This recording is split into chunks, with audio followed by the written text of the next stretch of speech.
Today on Soul Work for Moms. The very premise of the Soul Work for Moms philosophy is that being a mother gives us amazing opportunities to grow personally and spiritually. Today's guest has 3 grown children and says that grieving was the main soul work theme of her motherhood journey. Peg Conway, a former childbirth educator and doula, is the author of Embodying the Sacred, a Spiritual Preparation for Birth. Peg is currently working on a memoir about delayed grieving of mother loss, and today she shares what it was about nurturing her children that brought her deep healing from the childhood loss of her mother.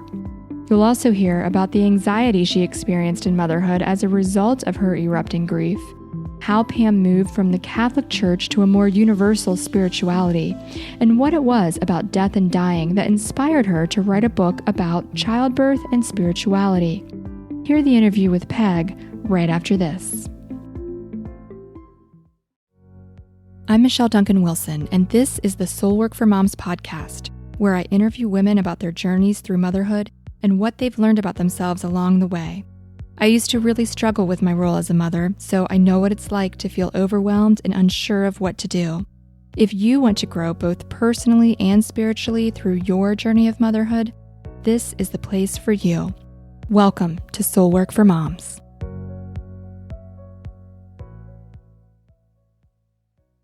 Peg, welcome to the Soul Work for Moms podcast.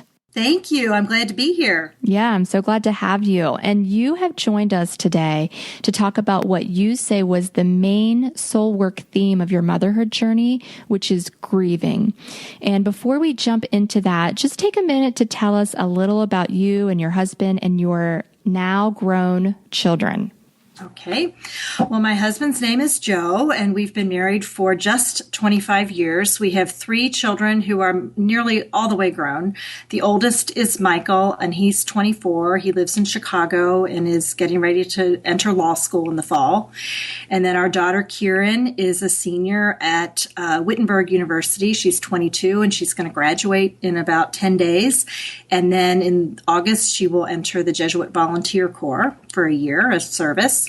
And then our youngest is a Christian, our youngest son, and he is finishing his sophomore year at St. Olaf College in Northfield, Minnesota.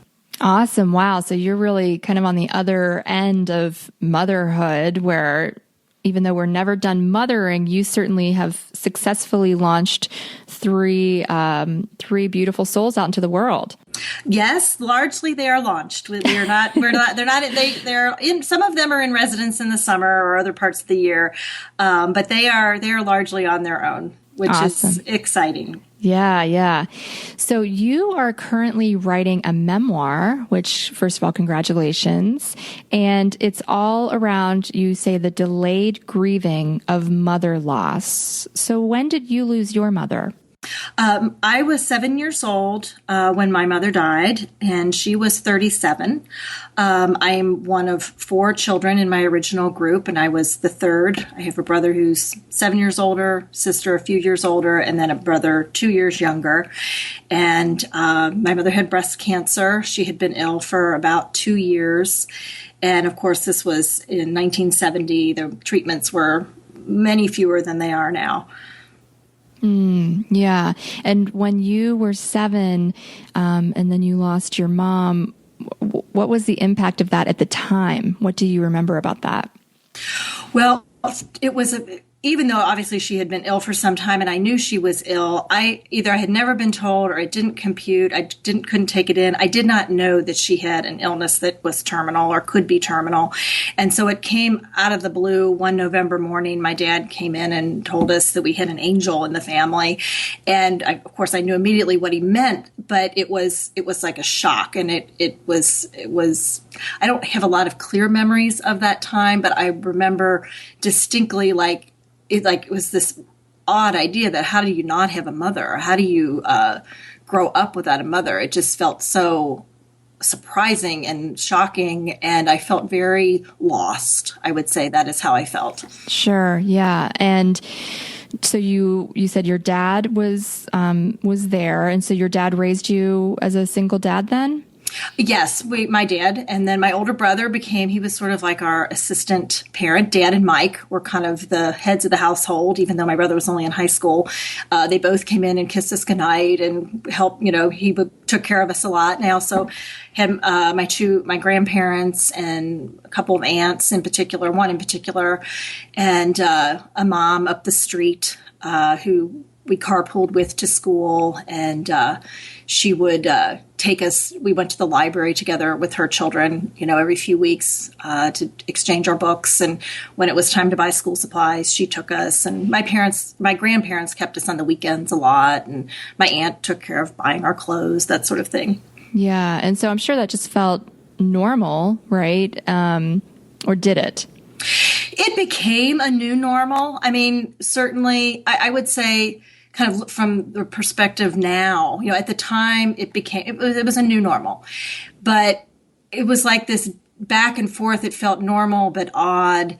And at the time, I think I wanted my life to be normal. I wanted to be a normal family. I wanted to be like everybody else. I didn't want to be that girl whose mother died and who's, on the Girl Scout roster instead of her mother's name. It was asterisk grandmother kind of thing.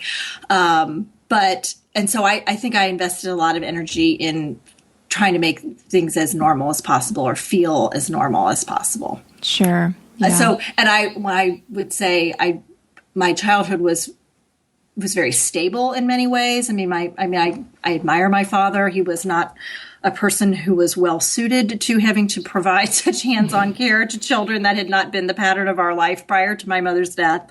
But he did his very best and kind of rose to the occasion as best he could. And my life was very stable. We went to school every day. We had food in the house. The clothes were clean. The very strong basics were there. The infrastructure was there. It took me a long time. This is kind of where the delay process comes in, to really acknowledge to myself that I had a lot of pain in my childhood. That was a very painful thing to go through, even though I survived and managed and had many other loving people around me. It was still a very painful, sorrowful experience to have at age 7. And you said in your email to me that the real grieving, quote unquote, did not occur until you were in your 20s. And you said that it was triggered actually by one of your good friends being hit by a car.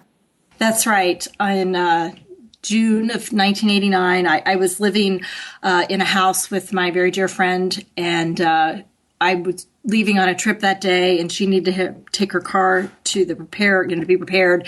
So I followed her to the garage, and then we were both working downtown. I had to go to my office before I left on the trip. And I dropped her off on 4th Street, which is westbound, and I pulled over to the right, and she, wished me a great trip and hopped out of the car, and I started to pull away, and I heard this horrible, horrible sound, and I had never heard before, and I didn't want it to be what I knew it was, and I pulled over, and there she was lying in the street, and it turned out she was okay. I mean, she had to go to the hospital. She was, banged up. She had to have a rod put in her leg. Her nose was broken. Her teeth were damaged, et cetera, but nothing life-threatening. She made a full recovery, but it really unglued me. I stood there. I was trembling. I mean, I did everything I needed to do. I went and found a friend of hers from her office to ride to the hospital with her, and I called her mom and dad. I did I did what I could do that was, kind of present and handling the situation. But in the weeks afterward, I found myself just feeling very lost and very empty inside.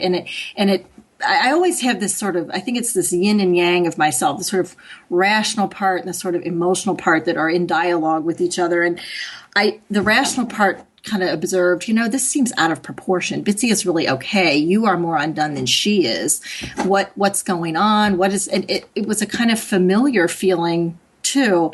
And it finally dawned on me, this is how I felt after my mother died. And and that kind of rang true, like, oh, wow. And so the fact that I was weepier and that I didn't eat very much and felt anxious a lot, suddenly it kind of made more sense to me that, oh, this is about you. This is you. This is your emotional stuff. So.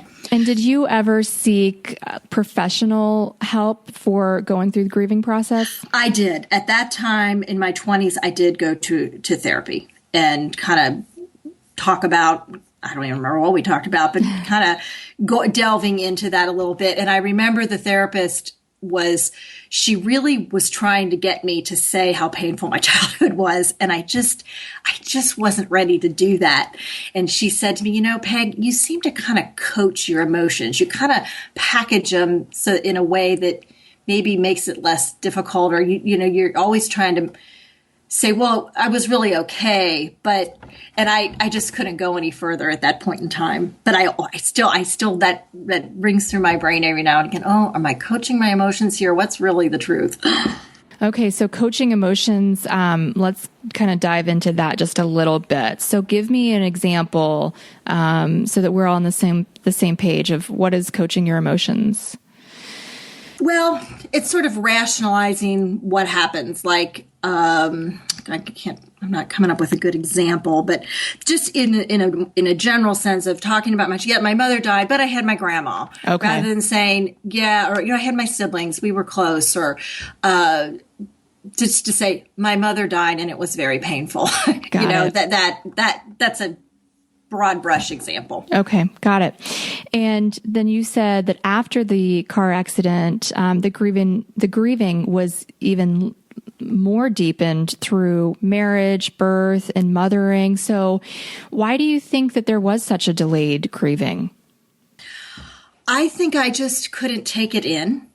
And the people around me, this was before, we didn't have Fernside. I don't even think there was hospice in this area. I think the culture of the time was not such where people were very open about grieving.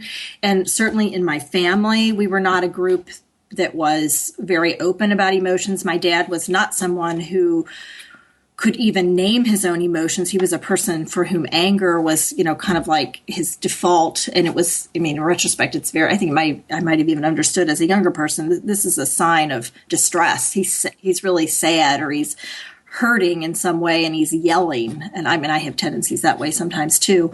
But it was just never talked about. And I think it was I just wanted everything to be okay, so I kept my life in order. I was a very good student. I took care of my younger brother. I could fix dinner at a very young age. It just was all about kind of maintaining control. And I think in post-traumatic stress term, hypervigilance is a real trait, and I think I definitely exhibited that. It's still part of me. But I think I just wasn't ready. I just couldn't take it in. And then it kind of got buried. I think of it as like an earthquake. The tectonic plates shifted in that accident, and suddenly the barriers were dissolved, and all this emotion started seeping out. And it didn't come out in a big blast. There was kind of a dramatic time in the summer after Bitsy's accident that, I was kind of angry, like I said, anxious, and didn't eat a lot. I lost weight, not anything dangerous, but obviously I lost weight, and it was hard. But then it kind of went dormant. When we were engaged, my husband actually is my friend's brother. We met during the time. We had known each other for several years, but we became very close in the time after the accident that summer. And we got married a year or two later.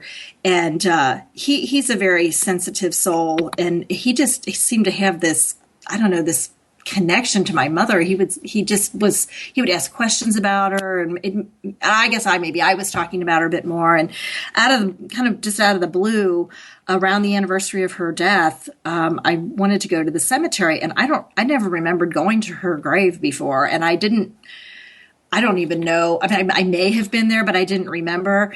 And the office wasn't open, and you couldn't look up grave locations online then. And so we just wandered around. We thought we could find it, but we were like, there was no logic to it. They're not organized by chronology. But we parked the car, we walked around, we saw at Gate of Heaven out in Montgomery, and we saw these familiar names from different places. And after a while, we thought, well, we've had a nice walk. We didn't find it today. Oh, well. And as we looped around, we made a loop around this whole section, and we were coming back toward the car. And it turned out there it was. Like, her gravestone was sort of on a very slight rise that if you weren't paying attention, you wouldn't have noticed. But all of a sudden it popped out right as we had driven right past it and gone around this big circle. And it was just this most amazing, oh, wow. We cried and laughed. And I don't know, it was just this mountaintop moment of feeling connected to her, to her memory, to myself as a child, that this was part of me.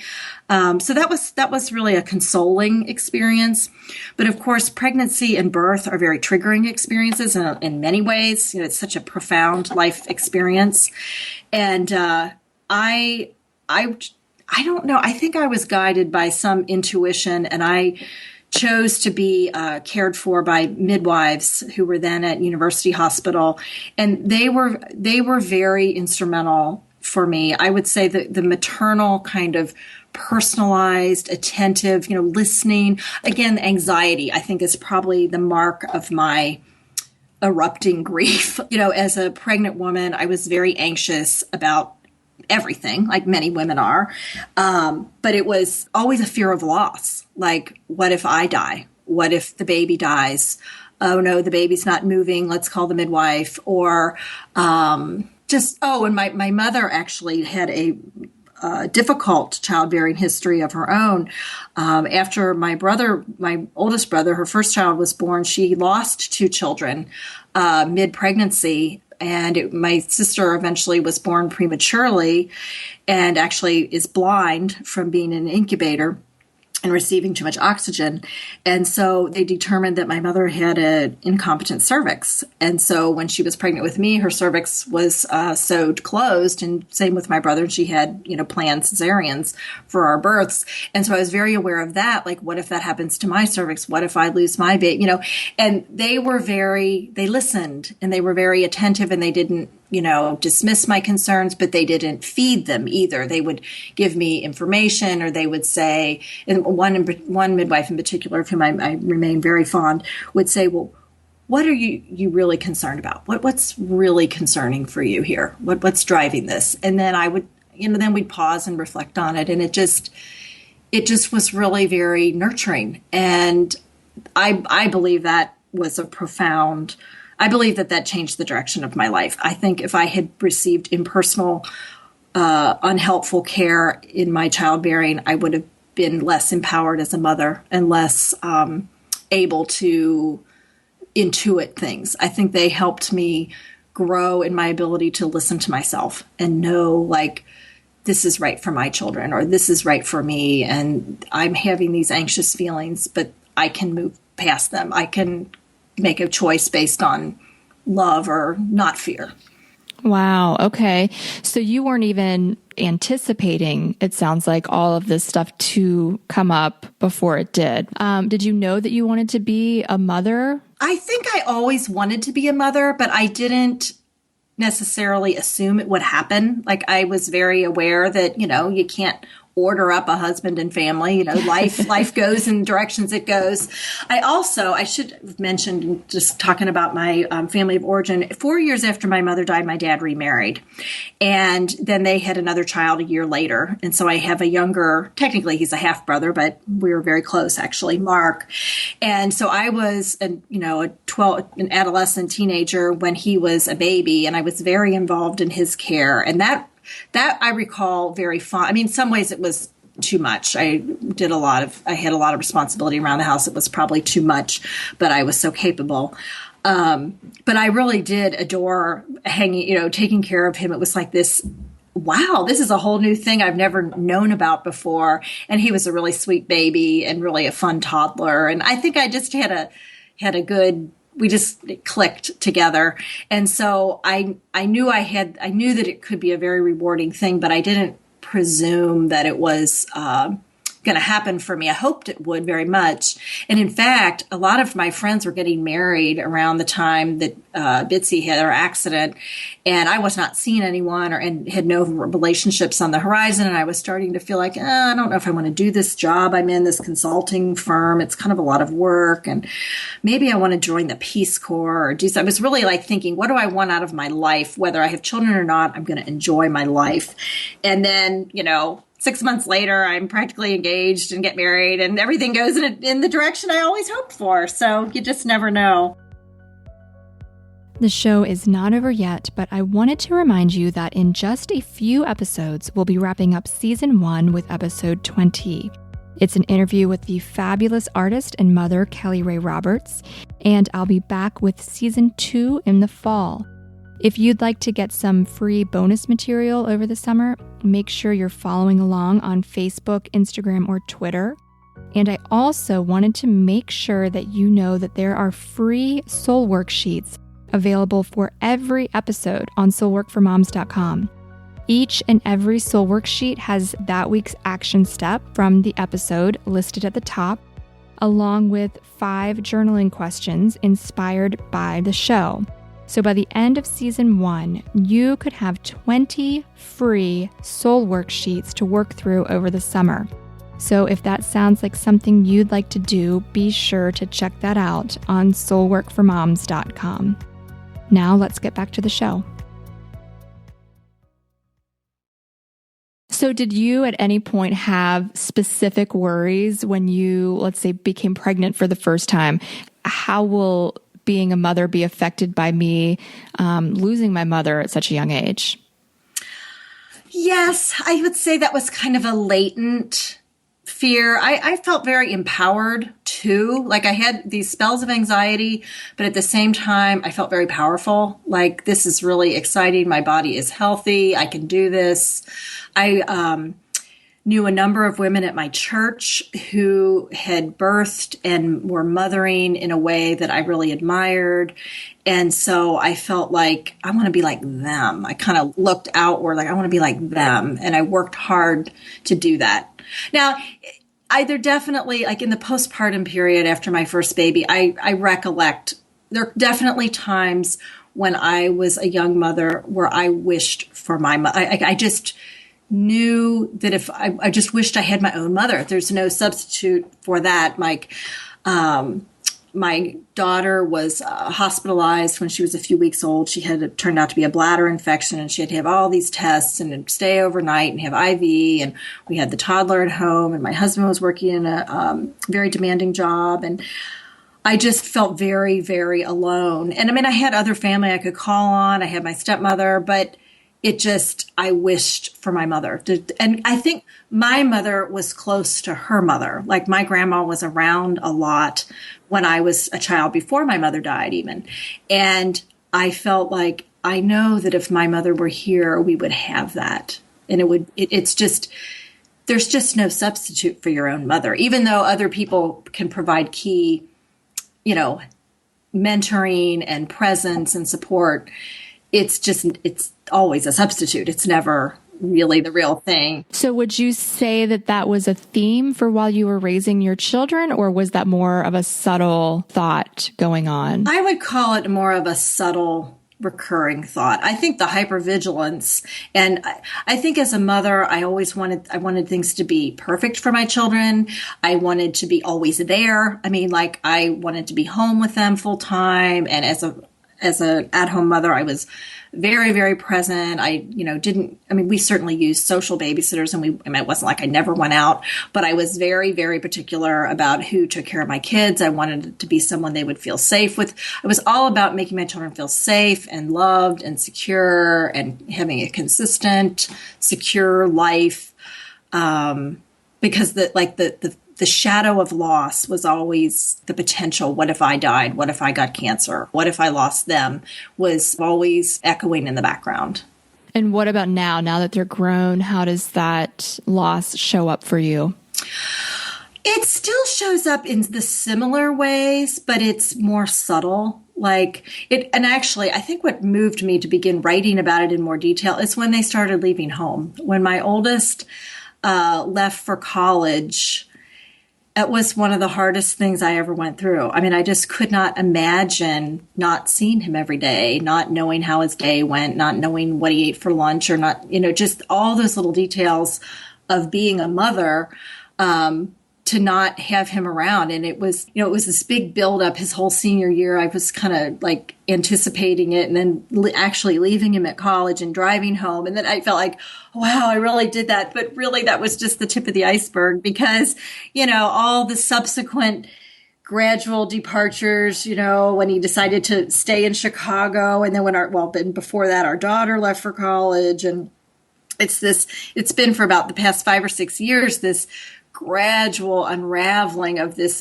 thing that we created in this family. And I think it's harder for me than many other people, but I think it is harder than people even admit. It is hard to watch your children leave home. There's just no doubt about it. There's a piece that goes around a lot. A woman wrote it. It was in the Boston Globe about 8 years ago. It's called "I Was the Sun and They Were the Planets." And it totally sums up how it feels to have your children leave your orbit, literally and figuratively. And I think I feel that perhaps more profoundly than other people, but I know that lots of people feel that way. Yeah.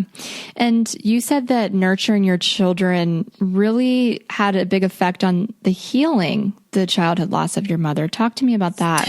Well, I think it kind of, again, it was that subtle flowing through the years kind of thing. I can remember, particularly when my children were like toddlers and preschoolers, which is, of course, the age at which I remember having my mother in my life, making peanut butter and jelly sandwiches or being out in the backyard and taking walks in the neighborhood or putting them down for their nap or changing diapers. I would just have this memory. I would have this memory of my mother, and I would remember she did this. She did this for me, and I'm doing this for them. And it just felt really, really good. I remember one time I took them to the Cincinnati Zoo, and this was many renovations ago at the zoo, and there was this chain link fence around where the elephants were, and I had this memory of when I was in first grade and we went on a field trip and my mother and my younger brother came along as chaperones. And I just remember being there, and it felt like this continuity. I think that's the best thing, that it kind of nurturing them, how it helped heal me, is that it provided a continuity. For me, there had been this big rupture, like my mother was here, then she was gone. And really within me, I experienced it as an abandonment. I mean, that's not how it was meant. No, I mean, but fundamentally at my psychic soul level, I felt abandoned by my mother. And I think that's the dynamic that I live with the most, that life transitions feel like abandonment. They feel like these big losses, even normal, happy, expected transitions. But in terms of the nurturing of my children, it was a gradual thing. And I didn't wake up one day and say, "Oh, I'm healed." And I know that I am never all the way healed. But loss is always a part of you.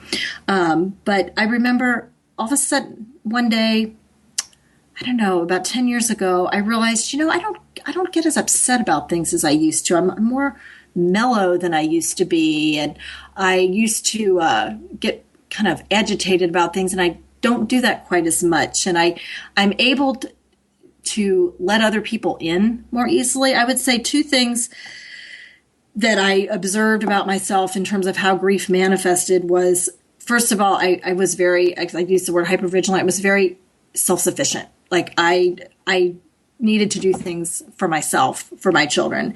And as they got older, I felt like I could connect with other people, like I could relinquish them to other people more, share them more easily. And I saw that as a sign that I was kind of healing. And another thing that was very challenging for me in particular was mothering my daughter.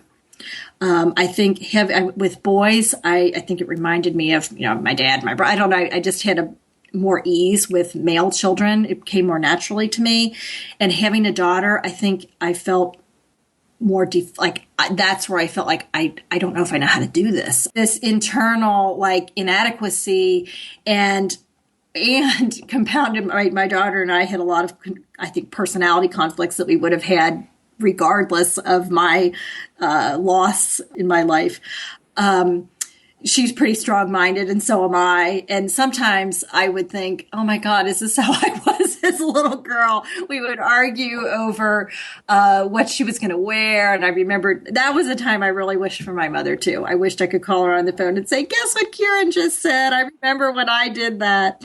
But I think I vented my grief on her more. Like I manifested anger toward her more.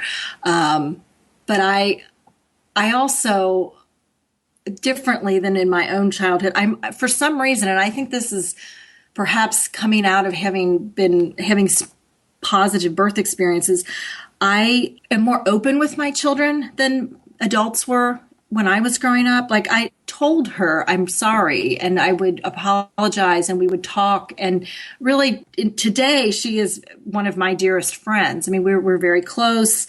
Not that we never have conflict, but we sort of have the conflict and then move on. We kind of know each other. She knows me very well. And I don't know that there's anyone in the world I feel as accepted by as I do by her. And that's really been just the greatest gift. That's beautiful. And do you talk about your mother to your children often? Not very often. And I want to say that is something that it was sort of like, how do you bring it up? Like, especially because they had a grandma, they have my stepmother. And so it's like, well, how do you bring up, oh, by the way, I had this other mother. So I think I literally did do that. There was some occasion where I brought out pictures and told them about her. And I also, because it also brings up mother loss. Like, do you really want to talk to your children about the possibility that your mother could die? That doesn't really inspire the kind of security that I wished for them. But they took it very well. They were very interested, and they were very sort of tender with me about it. Like, they could tell that this was kind of a big thing, and they were kind of curious. And I don't know, we don't talk about it a lot, but I think that's also partly what has inspired me to write more about it now that I have more time to do that. Like, I kind of want them to know they're grown-ups now, and they can hear it differently and understand it. Yeah. And speaking of writing, you've been blogging since 2010, and your blog originally was focused on Catholic faith and spirituality, but you have since, you say, moved out of the church to a more universal spirituality. Can you tell us more about that? Basically, that means that I am searching. It's kind of strange because I was a very, very active and participative Catholic for all of my adult life. And then I don't know if it's connected, but around the time my children started leaving home, there were changes in the church. The missal changed, and this was probably maybe the culmination of something that had been gradual around the issues of women in the church, the roles of women, and atonement theology that I don't really resonate with. It kind of dried up. I mean, that's the best way I can say it. I don't even understand it all the way, and I miss church sometimes, and I do go occasionally. But I also we live in an area where there are a lot of Jewish people, and I have had the opportunity to take a number of education classes about Judaism, and there are quite a number of things about Judaism that are very appealing to me, and its connection with Christian history is fascinating to me. And you could say, well, why don't you become Jewish? But I've just become more aware of how religion is a box we put each other in. And I kind of just don't want to be in that box. I'm a very spiritual person, and I miss a communal dimension to my practice like I used to have. And I may find something different, or I may not. I definitely consider myself on a search and in transition, and I don't know what the final installment is, but I know that I am very concerned about the earth, and I'm very concerned about the world, and I want to express my spirituality in a way that is inclusive and loving toward all. Has that been difficult to talk to about anyone in your circles? It's hard because I miss among people that with sort of our church community. For some, I think within that setting, it's hard to say, I don't want to be here with you anymore. I mean, that's not what I'm literally saying, but it's how it kind of looks. And I miss those relationships in a certain way. But at the same time, my inner voice is saying, it's just not right now. And again, I do go occasionally. It's not an absolute, I refuse to go ever, but I just don't find it to be meaningful the way I used to. Yeah. And your website is centered a lot around your work as a doula and sacred childbirth. And you write that you said childbirth and spirituality erupted as a significant focus of my thinking and writing when I awoke to the serious disconnect that giving birth was a powerfully transforming experience in my body life that had absolutely no correlate with my practice of faith. And ironically, perhaps, these questions were sparked by visiting a hospice for the first time. Suddenly I wondered why death and dying receive so much reflection and study, but childbirth never does. And Peg, I have to say, when I read that, I couldn't help but wonder how this might also be connected to how loss has manifested in your life as well. I think there's probably a connection. I have not explicitly explored it. My husband and I went to visit a hospice for the very first time when one of his aunts was dying of cancer, and it turned out to be within a few days of her death that we were there. And we were kind of anxious when we were going because we'd never done that before and had never been around someone that close to death. But it turned out to be this lovely experience. There was paintings by her nieces and nephews on her wall, and there was no medical equipment. And clearly the staff was very personal toward her and meeting her requests. And it was just very lovely. And later, the next day, or that riding home in the car, I said to Joe, being at the hospice reminded me of the midwives. And it was like this, whoa, that is really true. And why is all this stuff around death and really nothing about birth? And that kind of ties in, I believe it ties in general, related to my experience of early loss, is my concern for making transitions and acknowledging goodbyes and really acknowledging death. It's been important to me with my children to really be honest about death, and to make transitions gradually, because in my life, big things happened quick. Like the death of my mother just seemed to come out of the blue, and that was hard. And so I took my children to funerals from a very young age, took them to the funeral home, explained this is what we do to make it normal. And it's always partly with that fear, like if I died, then they would at least know what we do. And even in little moments, I remember when my oldest son was in about the third grade, his friend was moving away, and the class was asked to write it was his really good friend. And they were asked to write letters, to say goodbye to this little boy. And Michael kept putting it off, and he wouldn't do it, which was very uncharacteristic of him. And finally I sat down with him and said, we need to do this letter. It's due tomorrow. And he started to cry, and he said, I don't want to say goodbye. And I thought, okay, here we are. Now we're getting to the real thing. And we talked about that. And he cried. We both cried. And then he wrote the letter. And clearly something had shifted for him. It was this making the gesture helped make the transition. And I've been very conscious of that in my own personal life and with our children. And we're going to start wrapping up, Peg. But if you had to answer how you have been affected personally and spiritually by becoming a mother, how would you answer that? I think I would say that having become a mother, I have become more fully myself. I've become more self-aware, more intuitive, more powerful. I just feel that it was a very powerful, empowering experience for me. And for any mothers listening who also share the experience of losing their mother as a child and are now a motherless mother, what advice do you have for them? I would say I would advise mothers in that situation who have lost their mothers that to listen to themselves. I think it's tempting to want to avoid feelings or channel them some way, but to really listen to what you're saying to yourself and honor that girl within that is hurting. That is really, it's a powerful process to listen to that vulnerability and let it really be part of you and not hide it. And were there any resources that were helpful to you going through that? Yeah, the one that comes to mind is a book by Hope Edelman. It's called Motherless Daughters, A Legacy of Loss. It actually was published in 1994, and 20 years later, a new edition came out. It's really pretty much the book about mother loss.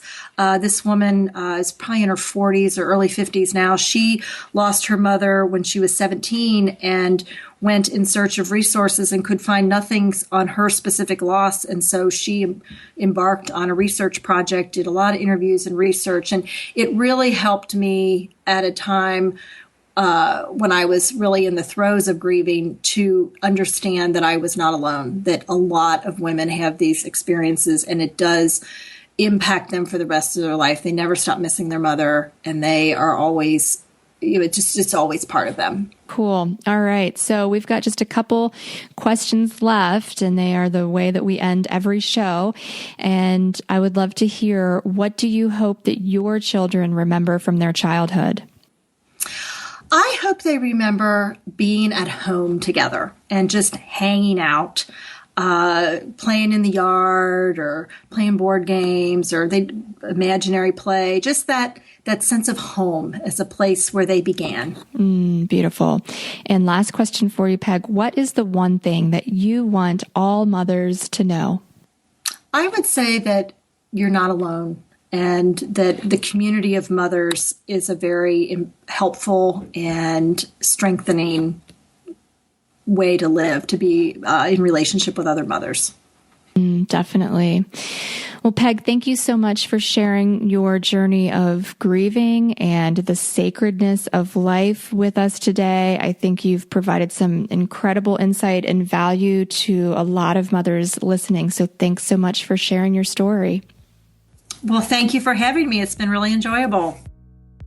And if you would like to dive deeper into the topics of today's show, go to soulworkformoms.com to download the Soulwork journaling sheet for episode 18. There are 5 journaling questions pulled from the show for you to work through. And at the top of the sheet is also this week's Soulwork action step, which is to think of something that you do or could do in the nurturing of your children that could be a positive connection to your childhood and your experience of being parented.